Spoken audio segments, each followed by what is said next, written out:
Salut à tous, c'est BizBiz. Alors aujourd'hui l'épisode 1045 du Zap Image. On commence aujourd'hui avec la future Coupe du Monde qui débute dans exactement 1000 jours. Donc les dates précises. Donc déjà elle commencera un lundi, ça sera le lundi 21 novembre 2022 jusqu'au dimanche 18 décembre 2022. Donc cette Coupe du Monde au Qatar se déroulera, n'oubliez pas, en hiver parce qu'elle ne peut pas se dérouler en été parce qu'au Qatar, l'été il fait quasiment 50 degrés. Donc tu ne peux pas faire des matchs de foot avec une chaleur de 50 degrés. Donc c'est pour ça qu'elle se jouera l'hiver 2022, donc encore 1000 jours où l'équipe de France est championne du monde. Donc en espérant qu'elle arrive à conserver ce titre, donc dans J-1000, ça sera le début de la future Coupe du Monde. Ensuite les gars, on revient en Europe, on va prendre la direction de l'Angleterre, on va parler du dernier match de Première Ligue de la 26e journée, c'était hier soir, Liverpool contre l'équipe de West Ham et victoire de Liverpool 3-2, mais les Reds se sont fait très peur dans ce match parce qu'ils étaient menés 2-1 à la 70e minute, mais grâce à Mohamed Salah et Sadio Mané en fin de match, ils ont renversé le match et surtout gagné une fois de plus en Première Ligue. Donc Liverpool renverse le match et reste invaincu en Première Ligue. Donc Liverpool toujours en première position et West Ham à la 18e position de la Première Ligue. Ensuite on continue avec les Reds de Liverpool qui viennent d'enchaîner quand même leur 18e victoire d'affilée en Première Ligue. C'est incroyable ce que réalise Liverpool. Donc du coup ils égalent le record de Manchester City en 2017-2018.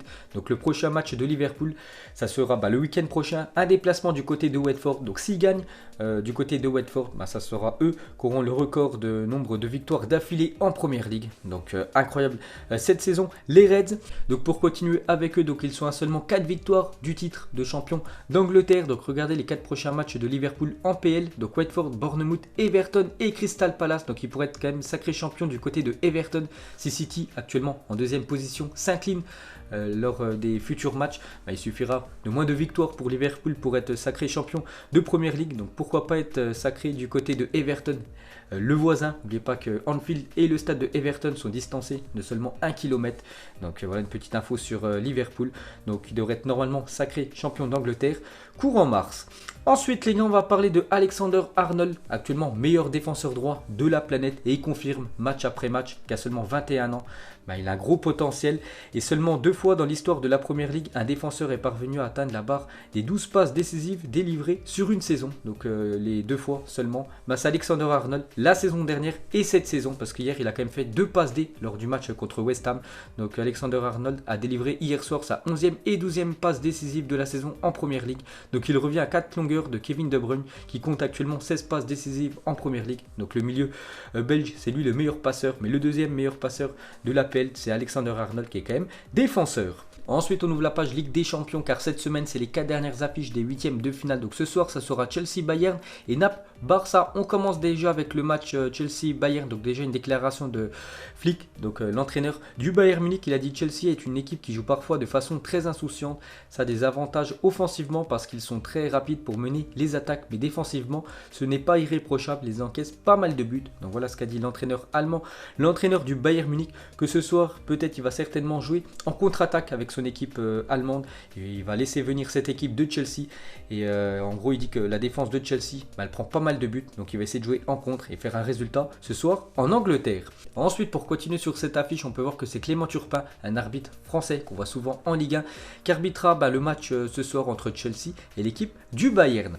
Ensuite cette fois-ci les gars, on va parler de Naples FC Barcelone. Donc déjà regardez la une journal Mundo Deportivo, c'est marqué Forza Léo, l'arrivée de Messi reçue en grand, mais on garde le San Paolo, le temps de Maradona. N'oubliez pas qu'il y a un ancien Argentin, une légende qui a joué du côté de Naples il y a pas mal d'années, c'est bien évidemment Maradona.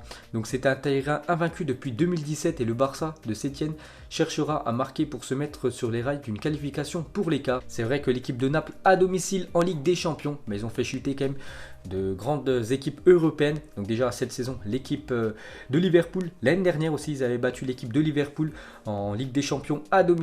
Ils ont gêné aussi cette équipe du Paris Saint-Germain. Donc Naples à domicile c'est vraiment costaud, donc attention au Barça ce soir. Donc ensuite une déclaration de Gérard Piqué, il a dit jouer à Naples est spécial parce qu'on a toujours joué dans des stades différents et mythiques. Ce sera un adversaire difficile car ils ont déjà vaincu Liverpool, on a parlé juste avant, et aussi la Juventus en championnat il y a quelques semaines. Ensuite on peut voir que Kalidou Koulibaly et Fernando Llorente sont forfaits pour le 8e de finale aller de la Ligue des Champions contre le Barça.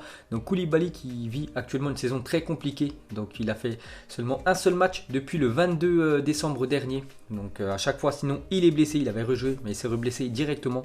Et bien évidemment ce soir, il sera forfait, ainsi que l'attaquant espagnol Fernando Llorente. Ensuite, on va parler de Lionel Messi qui pourrait dépasser Cristiano Ronaldo aujourd'hui. Donc regardez le nombre de buts inscrits par Messi et Ronaldo en club. Donc Ronaldo en 833 matchs, il inscrit 626 buts, et Messi en club en 715 matchs, il inscrit 626 buts. Donc ils sont exactement au même niveau nombre de buts, 626 buts pour les deux. Et bien sûr, si Messi ce soir inscrit un but du côté de Naples, donc il prendra l'avantage sur Cristiano Ronaldo. On peut voir que Messi quand même a des stats meilleures que CR7 parce qu'il a fait moins de matchs, il a fait plus de passes D que l'attaquant portugais. Et pour finir sur ce Naples-Barça, on peut voir que ça sera l'Allemand Felix Brych arbitrera le match ce soir entre l'équipe italienne et l'équipe espagnole. Ensuite les gars, on revient en France, on va parler d'une très mauvaise nouvelle pour l'équipe du Paris Saint-Germain, même deux mauvaises nouvelles. Donc on commence avec la première officielle, le PSG confirme que Thiago Silva sera absent 3 semaines, il manquera ainsi le Paris Saint-Germain Dortmund du 11 mars prochain. Donc il s'est blessé lors du match contre Bordeaux il y a quelques jours et c'est officiel, il va louper 3 semaines de compétition. Donc le capitaine du Paris Saint-Germain ne sera pas là pour le match retour contre l'équipe allemande. Et un autre joueur aussi qui est forfait, donc selon le Parisien, et l'équipe Ander Herrera, lésion au quadriceps de la cuisse droite.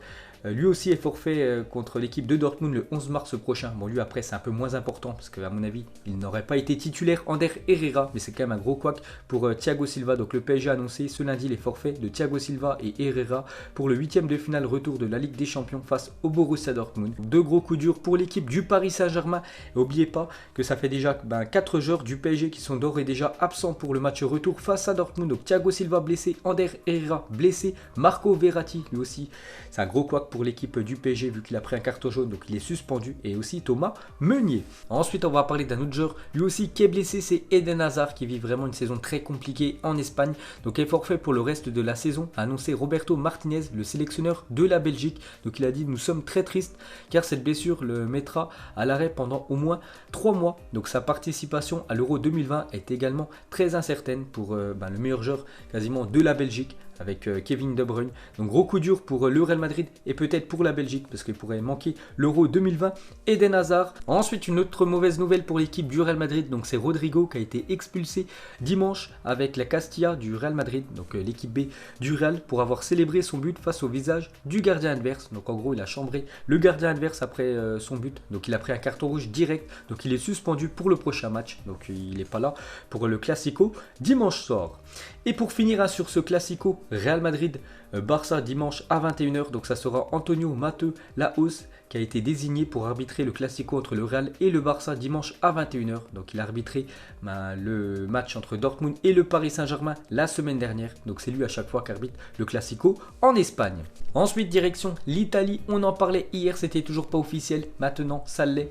Et c'est quand même une grosse déception. Donc officiel, Juventus Inter Milan dimanche à 21h, ça sera en même temps que le Classico, se jouera sans spectateurs en raison du coronavirus, annonce le ministre des Sports italien. Donc le match Juventus-Inter Milan, un match très important pour la suite du championnat de Serie A, vu que les deux équipes sont coude à coude en tête de ce championnat italien. Donc le match se jouera sans spectateurs, vu qu'actuellement en Italie, pour ceux qui suivent un peu les infos, vous savez qu'il y a l'épidémie du coronavirus qui touche actuellement l'Italie. Donc ça sera à huis clos ce Juventus-Inter Milan, quand même gros coup dur pour le championnat italien. Il y a aussi des autres matchs qui seront à huis clos le week-end prochain. Donc on peut voir Milan-Renoa, Parme-Spal, Sassuolo, Brescia et Udinese-Fiorentina seront également joués sans supporters. Et pour finir avec le championnat italien, donc après 25 journées de Serie A, Ciro Immobile a déjà plus marqué que le meilleur buteur de toute la saison 2018-2019 de Serie A. Ce mec est tellement sous-coté. Donc l'année dernière, le meilleur buteur de la saison en Serie A, c'était Fabio Cagliarella, l'attaquant de la Sampdoria, qui avait marqué 26 buts en 38 matchs. Et on peut voir que Ciro Immobile a déjà plus marqué alors qu'il a joué actuellement 25 matchs. Il reste encore 13 journées en Serie A. Donc une stat quand même incroyable sur l'attaquant de la Lazio. Ensuite, regardez le top 8 des meilleures attaques des 5 grands championnats. Donc buts marqués par match. Et on peut voir que les 3 premières positions, c'est quand même 3 équipes allemandes, le Bayern, Dortmund et Leipzig. Donc on peut voir le ratio de nombre de buts marqués par match. On peut voir que le Paris Saint-Germain est très bien classé à la 4e position. Et cette fois-ci, regardez les meilleures défenses des 5 grands championnats. Donc buts encaissés par match. Donc la meilleure défense actuellement en Europe, c'est l'équipe de Liverpool. 0,58 buts encaissés par match en championnat devant le Real, devant l'Atlético. On peut voir que Reims est très bien classé. Et aussi le Paris Saint-Germain et Rennes dans ce top 8. Ensuite, on revient sur la défense du Paris Saint-Germain sur cette année 2020. Elle encaisse pas mal de buts. Donc les Parisiens encaissent 3 fois plus de buts cette année qu'en 2019. Donc une incroyable stat. Donc le PSG porte ouverte en Ligue 1 cette saison. Donc en 2019, c'était un ratio de 0,6 buts encaissés par match. Et en 2020, c'est un ratio de 1,8 buts encaissés par match. Donc la preuve, les 2 derniers matchs du PSG, ils ont quand même encaissé 7 buts, l'équipe du PSG. Donc 3 contre l'équipe de Bordeaux et 4 contre l'équipe de Amiens il y a une semaine et demie. Donc c'est vrai que le PSG niveau défense actuellement, c'est très compliqué. Ensuite, une déclaration de Edinson Cavani, l'attaquant du Paris Saint-Germain, meilleur buteur de l'histoire du PSG, qui a inscrit son 200e but sous les couleurs du PSG avant-hier. Donc il a dit à la fin du match, c'est un moment très spécial après un mois de janvier très difficile, mais je suis ici comme je dis tout le temps pour donner le maximum, essayer de faire une grosse saison avec l'équipe. C'est vrai que cette saison, il joue beaucoup moins Edinson Cavani par rapport aux saisons précédentes, vu qu'il y a pas mal d'attaquants quand même niveau Paris Saint-Germain. Donc Thomas Tuchel le met souvent sur le banc, donc c'est pour ça qu'il a craqué dimanche après son but. Il est vraiment ému d'avoir marqué 200 buts sous les couleurs du PSG. Donc son premier but, il a été inscrit le 13 août 2013 et son 200e, ça a été avant-hier contre cette équipe de Bordeaux. Et pour finir avec l'attaquant du PSG, donc il revient sur son plus beau but inscrit avec le PSG parmi les 200. Donc il a dit, je crois que celui qui reste dans la tête de tous, c'est celui du 2-2 contre l'OM. Le stade attendait que le coup franc soit passé pour crier et c'est là que j'ai annulé un peu la fête. Je me souviens très bien de ce match. L'OM menait 2-1 et c'était la 92e minute et c'est Edinson Cavani qui égalise sur un magnifique coup franc barre en 30. Donc il a gâché la fête des Marseillais. Ensuite, on va parler d'une triste nouvelle. Donc vendredi, il y avait un match Bayern contre l'équipe de Paderborn. Donc déjà le Bayern s'imposait 3-2 et une petite fille âgée de 14 mois a été victime d'un malaise et est décédée à l'Allianz Arena, donc le stade du Bayern Munich. Cette petite fille était la nièce de Streli Mamba, joueur de Paderborn qui était titulaire donc vendredi. Donc grosse pensée pour le joueur et bien sûr à la famille. Ensuite, un petit coup d'œil au programme de la semaine. Donc déjà ce soir, 2 matchs de Ligue des Champions. Demain, la même chose. Il y a Lyon qui joue contre la Juve. Le Real contre Manchester City dimanche. Il y a quand même Everton, Manchester United. Il y a aussi la Juve contre l'Inter Milan. Lyon contre l'équipe de l'AS Saint-Etienne, le derby. Et aussi le Classico, le Real contre l'équipe du FC Barcelone. Et pour finir ce Zap Image, mettez-moi un prono sur les 2 affiches ce soir en Ligue des Champions. Vous mettez tout ça en commentaire. Donc moi, je commence déjà avec Naples-Barça. Je vois bien match nul. Je vais dire 2 partout entre ces 2 équipes. Et Chelsea-Bayern, je vais partir sur une victoire du Bayern Munich 2-1 du côté de Chelsea. Donc voilà les gars, la fin de ce Zap Image 1045. Donc si ça vous a plu, un petit like et je vous ferai l'épisode 1046 demain. Donc moi je vous laisse et je vous dis à la prochaine. Comme d'habitude, ciao à tous.